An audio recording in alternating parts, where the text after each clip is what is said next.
And the most exciting thing is probably seeing our people, our staff grow. At the beginning, it may not, you may not see the result yet. I spent a lot of time, grooming them, coaching them, working together with them. But now that like a decade passed by, you can start seeing the result. The training wheels come off. Yeah.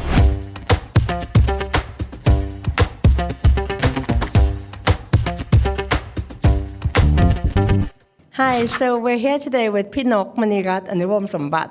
You're the CEO of C Group. Yeah. So thank you so much for being here. Nice to meet you. Thank you for having me here today too. I'm excited to get started. So C Group, for those who might not know, you're the tech conglomerate behind so many big companies that we use in our daily lives. Shopee, Garena, C Money. Yes. What do you do every day? Well, the three businesses, yeah. So basically, Garena is the game online. If anyone playing games, the mobile games or the PC games, probably know Garena.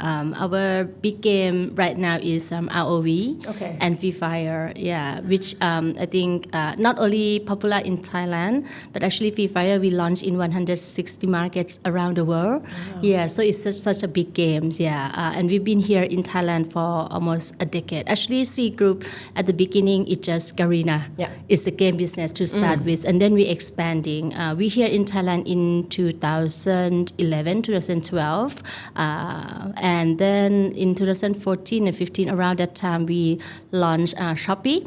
The e-commerce platform. That's the basically kind of like the third business, but it's getting bigger. Yeah, the second business we do is actually financial business. Yeah, C Money.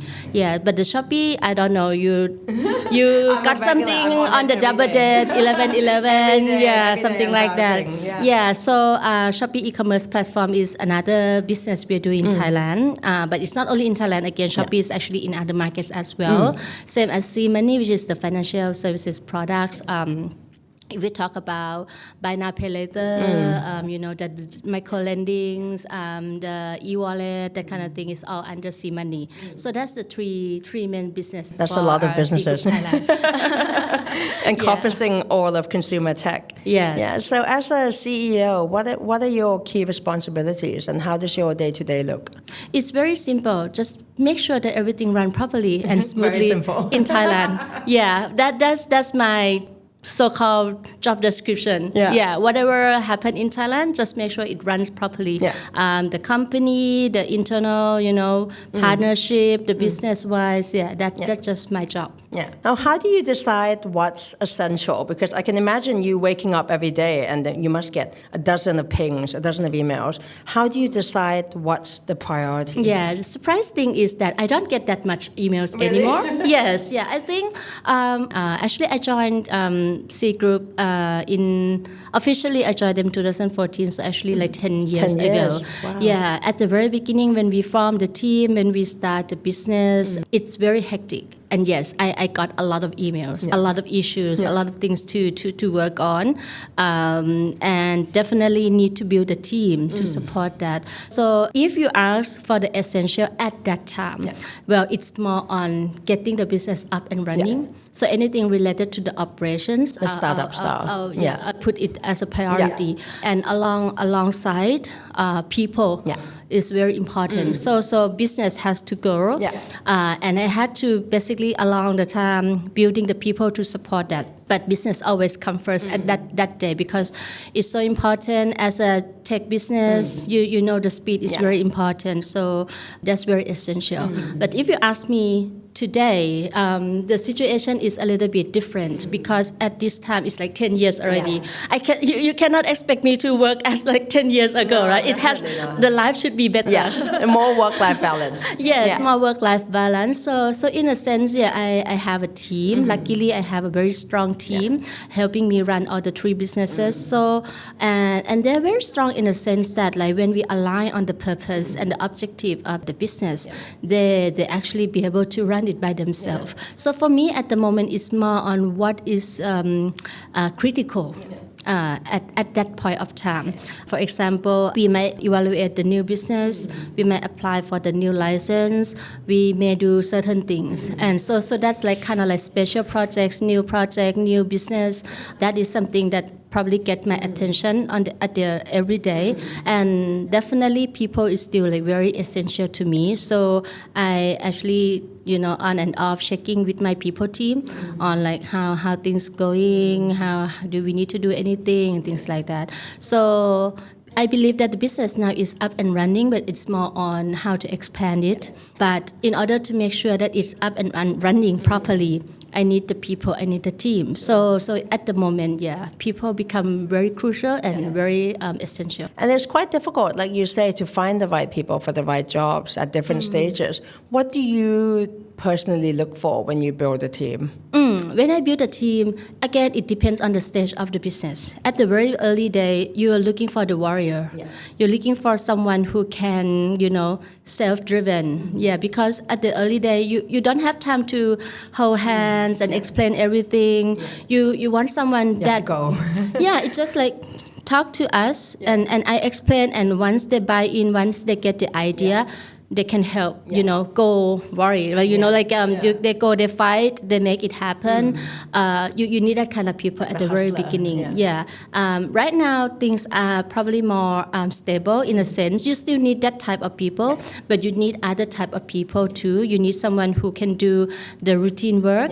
You need someone who up on the challenge. And there are different characters. So depend on the stage of the business and where you want to go and to do. You probably need to look for the right people at the right character and capabilities. But all in all, whether they're good at A or B or C, important thing is that they need to share the same value. They need to share the same purpose, because otherwise they run different direction, they go different destination. That's a hassle, right? You need to make sure that they go at the same direction, whether they on this way or that way, they're good at this, they're doing that. At the end, they can get there differently, but they gotta be the same. The same destination. Exactly. And like you said, you've been at C for a decade now, almost 10 years. Now that it's evolved into a sort of bigger company, now it's a public company, what gets you excited about going to work every day? I think it's still the fact that what we are doing is, impact the communities. What my responsibility is only in Thailand area, but it's quite excited to know that our products still, have bring some value, bring some convenience. A lot of convenience. That's our vision to use the technology to make the life of people and SMEs, better. That's the thing. So the fact that it still happen every day, that's quite excited. And at the same time, we not from me, surprisingly, even though people may think that I'm the CEO, I should be the leader, I should lead the team. The fact is that actually the team somehow, quite many times they actually lead me. Wow. They actually come with an idea. They actually think, not just in the local team, we talk about the regional team as well. And we kind of bounce the idea and say, what else can we do to make things better? Not just in terms of the business, but in terms of, the CSR, the community, because we are the part of Thai society. What can we do and what else can we do for our staff, our people? So that kind of, discussion and thought process that I had to go through, that still keep me excited. And the most exciting thing is probably seeing our people, our staff grow. At the beginning, it may not, you may not see the result yet. I spent a lot of time, grooming them, coaching them, working together with them. But now that a decade passed by, you can start seeing the result. The training wheels come off. They're picking up this, they're responsible for that and here and that, and the more they can do, the more proud I am. That I probably can just say to myself, I'm a part of that little thing that happened. That's great. So I think that it highlights the importance of community, right, within the company. And how would you define your leadership style? I think depends on the week. It depends depends on the situation. I would say majority of my time it's probably more like parenting. Yeah, I always like think of the leadership and parenting is in a very similar way. Okay. Yeah, because maybe I'm the mother of two as well, right? So I like to more like coach them, be there for them, support them, nurture them. I don't really like to show them how to do it. I like to just tell them, this is what you should do and how to do it, you figure out. That kind of thing. I do that to my team. To be honest, I do that with my son now as well. And I think it's just the fact that we build trust. I trust them and they trust me. It makes the work together better, faster. And with the trust we have, they can do more things. And at the same time, I feel that I have more time as well, right? If I have to micromanage everything. Yeah, micromanage everything, be the parent, the kind of parent that watching your kids doing everything. I cannot do other things. And probably they also, quite pressure. They probably cannot be creative or do anything as well. So you really actually nurture your team and encourage them to sort of develop independent ways of working. Yeah, I like to be more like coach, coach them. I don't want to call it manage them. I like to coach them. But definitely in certain situations, when it comes to the crisis, when it comes to the time that we just have to do it, then I basically the leadership style change a bit. The most important thing I feel is the communication. In any way, if we can build trust among the team, and when crisis happen, you tell them go left, they go left, or go right, they go right. I think that will only happen if you have trust in the team.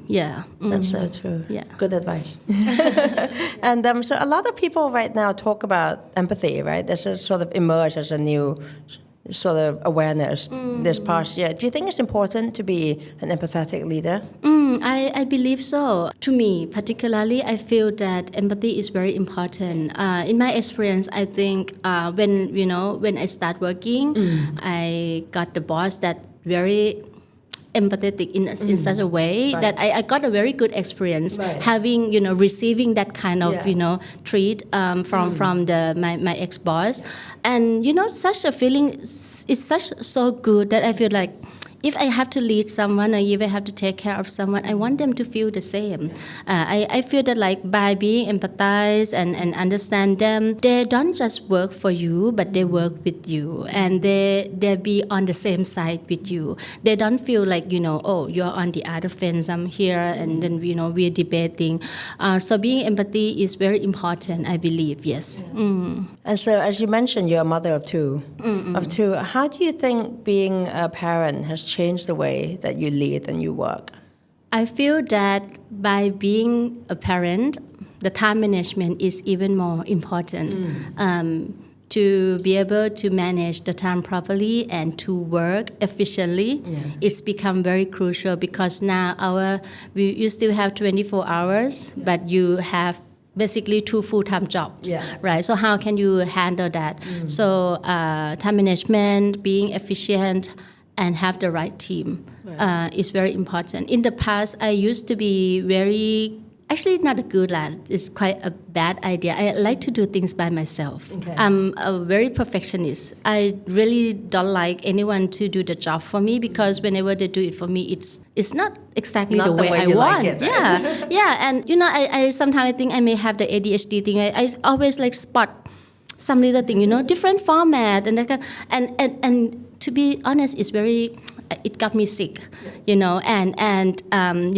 so when I grow up, I have kids, I need to time management, so I need to groom the team. I need to be able to delegate my work and basically coach them and be able to let it go sometimes that, they're not going to be 100% like what I want, but if it's 90%, it's actually good enough, right? And then we can fine tune later or whatsoever.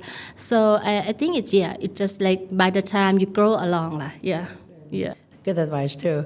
So I think in the past couple of years, Thailand has become more supportive of working mothers and working parents. In your view, what's the most rewarding thing about being a working mother? Working and be a mother at the same time. To me, I feel that in anyone's life, you probably need to have different interest. It's not the wrong thing to have only one interest, but I feel that like by having a few, 2 or 3 interests in your life, it helps to balance the pressure, the stress that you may have. For example, for myself, I have basically 2 full-time jobs, as I mentioned, as a CEO and as a mother. So whenever I got stress from work, then I pause and then I go and I play with my kids and I go do something to just give a break on that side of the work side. And when my kids getting to my nerve, you turn back to the office. Then I'm like, okay, then you play. I go back and work. And actually that give me the sense of the switching. That switching process helped me unload any stress or pressure that I may have. Because sometimes when you stick to one thing and you obsess to it and it started to get like pressure, you get stress, then you cannot really think, right? It's kind, I guess it happened to everyone when you get stressed to the point that you are not being yourself anymore. You don't really think through like the normal you. Step back from you and take a look. So you need to step back, you need to pause and you need to kind of like fresh it up and then you come back and then you see the issues like, actually it's you probably can do this and that, but before that you really just can't because you're just really into the issue. Normally I always try to pretend, assume that the issue or the problem I have is kind of like the big rock, and I just try to get myself out from that, because if you're inside and you stick into the rock, you really cannot see the whole picture. By switching, being a mom and work on 2 sides, I can switch a little bit. And when I come back, say I see the whole rock, and now I know where the problem is and where I can fix it. So that's it's just the way that I make myself work on the both works. If you had a woman come up to you and she's a bit on the fence, working woman, and she wants to start a family, but she's not sure if she can balance, both at the same time, what would be the advice that you would give? I would say you just ask yourself what you want and just don't be afraid. I mean, nothing is perfect and there is no such thing as this is the right time to start a family, this is the right time to do whatever. If you feel that it's the thing that you want to do, so I would say go for it and just do your best. I feel that like when we give the best shot that we can, whatever result will come out, you can live with it. Right, at least you don't ask yourself, what if, and what I don't do something that you will ask yourself, what if I do that? What if I did this? How would it be? At least at that point of time, you just go for it, put 100% into that, and I believe that like when you put 100% into that, it will work. And even if it doesn't work, then this apply to the job as well, right? I mean, if it doesn't work, you will experience something, you will learn something anyway, and you will get that experience and do it better in the next job next time. So just do it. Don't overthink sometimes. Particularly for women, because our biological clock works, right? I mean, if you want to start family, if you want to have a kids, I mean, you cannot really wait that long. I have my first son, I have at 32, 33, I have my first son. My second son, I have at 42. Is it so tired? I mean, cannot. I mean, you cannot like run and chase them like the way you did with my first son anymore. It's just, if you want to have a family, I would suggest start early. Before you want to have kids, start early. Otherwise, it's like so tired. When you're still fresh. When you're still fresh and you can run after them, right? Exercise. That's great. Thank you so much for that. So I think we're going to transition a bit and talk about your work at C Group. So like you mentioned, Shopee has been growing quite a bit steadily these past few years, especially in this year.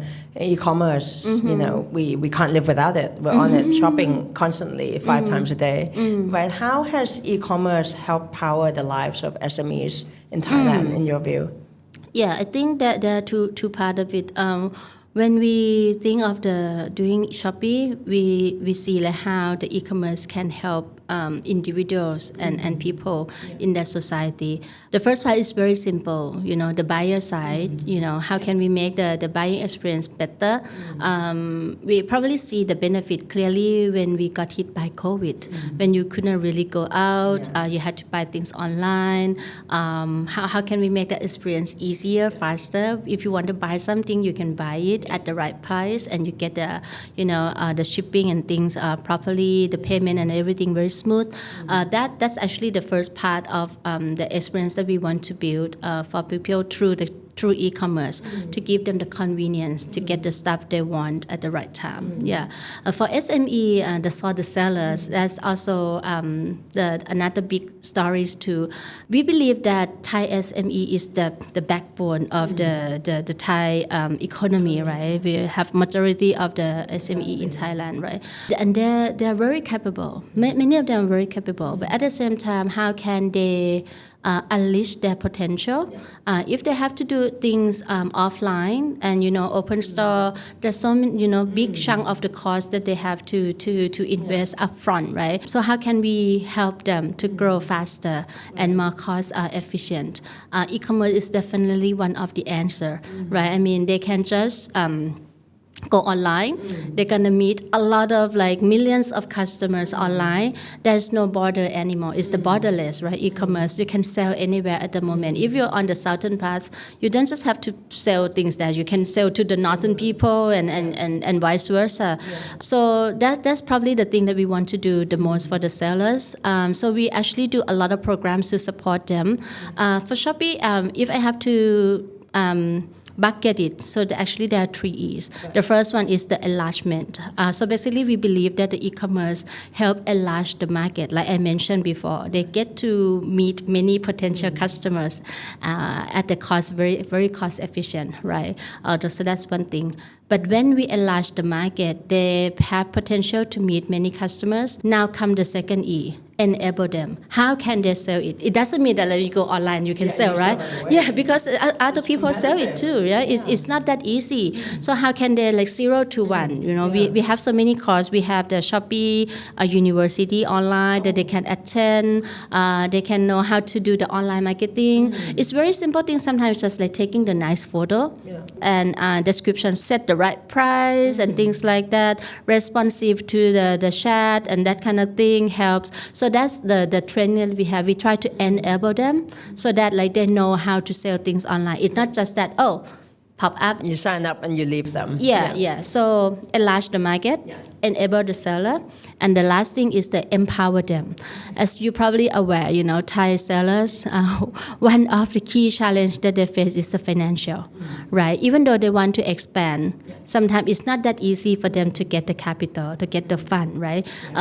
Particularly with the traditional way of getting the funding at the moment, it might not be efficient enough to serve the small SME where they might not have the collateral and other things. Many of them have to turn to shark loan, which is very high interest, and at the same time they're in the financial loop. It's the biggest problem we have in Thailand with high household debt. Yes, that's a very big challenge. So what we try to do, that's why we come up with the buy now pay later. We have the micro lending program in Shopee, where they can get the loan at the reasonable interest and that kind of thing, just to empower them so that they can expand. They can unleash their potential. So that's what we try to do to help Thai SMEs.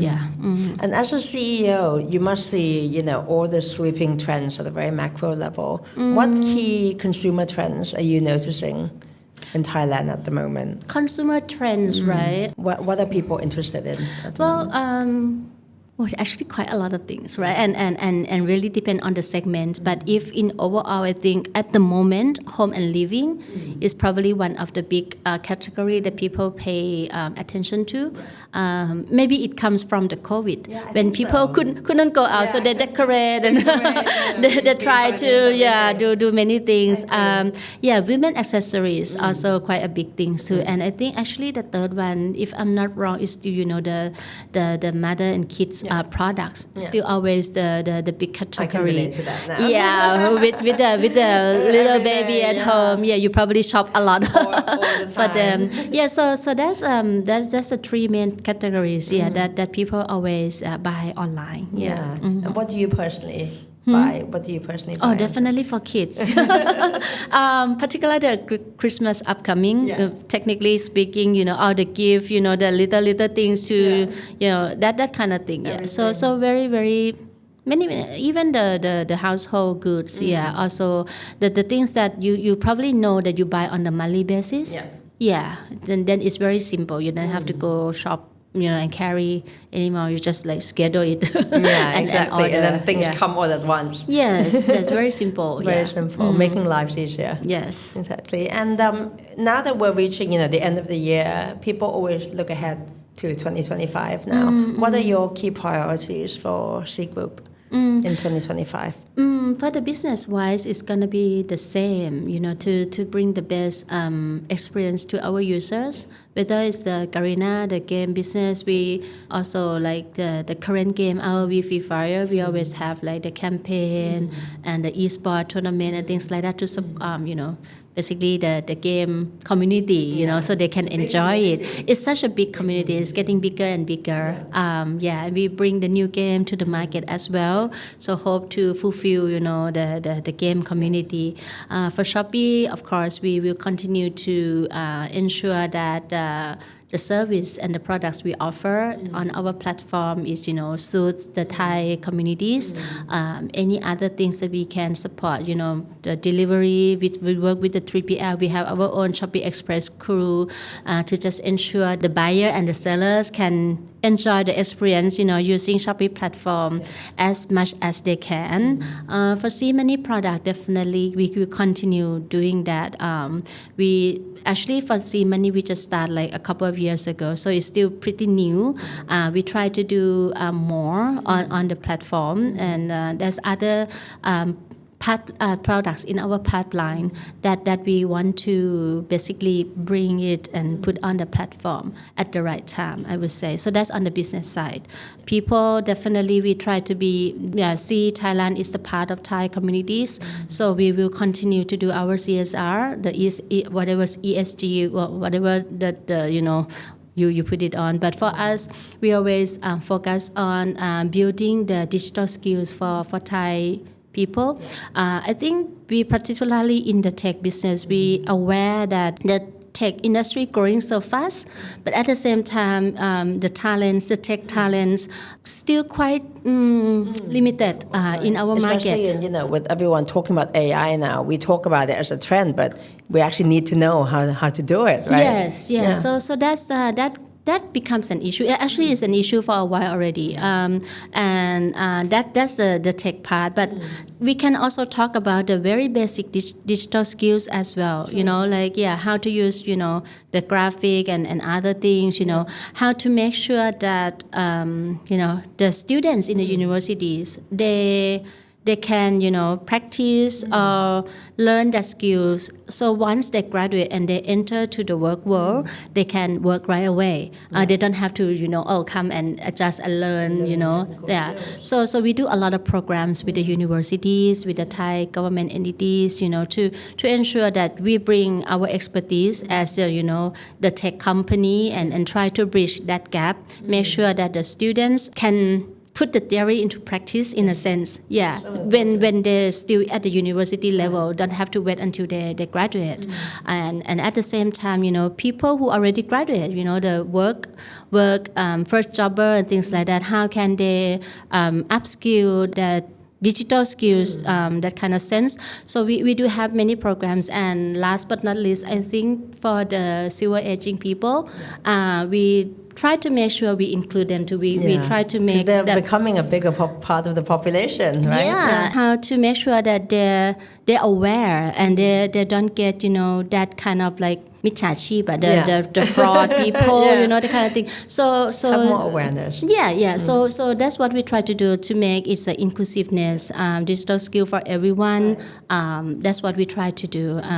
Definitely 2025 we will still continue doing that. Yeah. And I think you've got a point there, because with every quarter, every year, technology is going to grow even faster. And, ChatGPT or other generative AI products, making technology so much more accessible. Yes. So it means people have to be hyper aware of what's coming and learn, right? Even us, even me, I like 2 weeks ago, I just attended the AI workshop.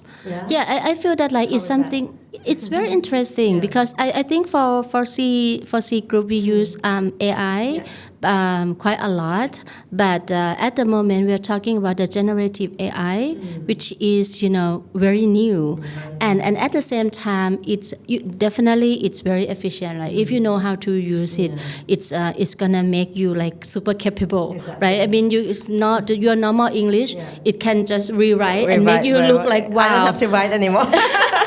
Right? Yeah. And that kind of thing. But the important thing is that I feel that like even I feel that like people may look at me like I'm the tech expert, and we're in this industry. I feel like even to me, I have to keep up to date of what's going on as well, and go to that kind of workshop, kind of like, oh, now I can talk the same language when I go to the company, and my Gen Z, staff like, oh, Pinok, do you know Copilot, Gemini? Oh yes, I know, and I know how to use it.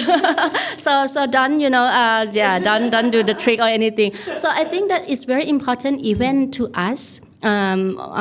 Because like you mentioned, everything goes so fast, technology comes, and it's very important to keep it up, and aware of what it is. And the most important thing is whether it's actually related to what you do. It's not every technology. You don't have to go chasing every new trend, right? It's not everything that match you. So you need to really know what it is and pick the right one to use in your organization or your work or whatsoever.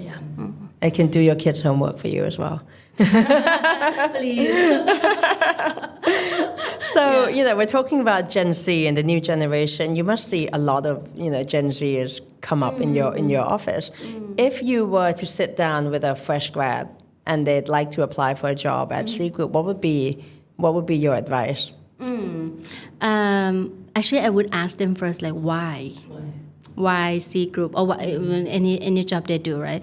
One thing that I'm afraid of is that like they just do for a trend. Right. That's very scary when you just follow the trend, right? I mean, first of all, I probably ask first, like, why exactly you want to work on this company? It doesn't have to be C Limited. It can be anything. First of all, it's very important, like, why? What do you expect to get from your first job? What do you want to learn from it? How you see yourself in the next 2 years? Don't ask them 5 years. Yeah, 5 years is too long. They cannot look. Even me, I cannot look anything beyond 1 year now, right? True, I agree. So it's like, 2 years. Are you expecting to continue study or things like that? Well, when they answer those questions and they are clear like why they want to work, then I would say yes. Then probably there are a few things you need to prepare. First of all, it's not just C Limited. I think any work as the first job. First of all, you go in there, you give your best shot. I think that's the very important thing. Don't sit there as a newcomer only. Even the newcomer can still contribute, right? So just be active and be participated in any meeting in the way that you can. Second is don't be afraid to ask questions. That is the benefit of being new. But when you are new, you can ask so many questions because you don't know and people don't judge you. I mean, they're just new, right? So they ask. It can be very stupid questions sometimes, but okay, please think before ask. But you can. Don't be afraid to ask because the longer you stay in the company, it's gonna get more uncomfortable because they would expect, you're here for a year or 2 years, you don't know that, right? So that kind of thing may pop up. But having said that, even I'm telling my staff to like, until now, even though you work for 10 years, if you have questions, you just ask. You just ask. Or ask AI. Or ask AI or whatever. But you just ask. You just have to clarify. But being a new staff or new member is where you have that benefit of the unknown, right? You just ask, right? And lastly, try to think on the other side. That's I feel that like Gen Z now with the technology, how to put it this way. They are pretty good at one-way communication. Yeah, because all the text and email and whatever. Right? Yes, try to think of the other side and make it two-way communication. Yeah, what would the other person think? If I do this, what would they be like? How do they feel and things like that? Put yourself in their shoes, essentially. Yeah, put yourself in their shoes. If someone doing this to you, what do you feel? If you work to your boss, he asks you for this, what do you think they expect from you, and try and clarify that with them. That's probably the way to make you move faster to promote faster also, because you just try to think ahead of just the job level you are. You try to be higher. You try to presume if in the consulting world, technically speaking, if I have to put it, I worked in BCG before. So the consultant, when they get to the time that they're gonna be promoted to project leader, their job description is actually try to pretend you're the mini project leader. Yeah. What would the project leader want? If you were the project leader, if you were to lead this, what would you do? And in that sense, you put yourself into the other shoes, and then then what I do, it may not be enough. I should do more and more. And that will put you in the better position, the boss or, your supervisor will say, actually this one can, they just not do what I tell them to do, but they actually help me think and do more. Be a valuable member of the team. You contribute more. And I think that's something that I like to probably provide as an advice to the first jobber. For sure. I think that your advice highlights the importance of soft skills, things that you don't necessarily learn in university or at school, right? And it's things that cannot just be taught by books, you have to learn by experience. So if you look at it that way, what would be the top advice you give to anyone working, whether it's entrepreneurs or business owners? What are the important soft skills that you should have now? If I have to pick one, I feel that the empathy is probably the most important things. It might sound a little bit cliche, I have to say, empathizing, but being empathy doesn't mean that you need to be weak or you need to be soft. It's just that you understand them, but you don't give in to them, right? It's very different, right? I mean, I understand you, I empathize, but this is still what we're gonna do, and we spend time to explain, right? It's the same thing whether you're an entrepreneur, you're the boss, or you're the staff. By being understanding the other side, you will be able to basically get more collaborate with them. If you with the business partner, we empathize them. Oh, maybe they want this and that. Okay, I cannot give it to them, but let's see what else I can do. You come up with a solution together. I come up with something more, right? And then they will probably hope they see that you actually try to work together. We try to collaborate. We are not trying to win over or whatsoever. And that to me, I feel that is probably the best way to build trust, whether it's in the organization or with the business partner or whatsoever. And with trust, like I mentioned before, you can actually do a lot more. That's great. Thank you so much. That was we're done. Thank you. Thank you very much. ขอบคุณมากเลยค่ะ Thank you for having me today. Thank you so much for being here. I learned a lot from you. Okay, thank you. Thank you. ค่ะ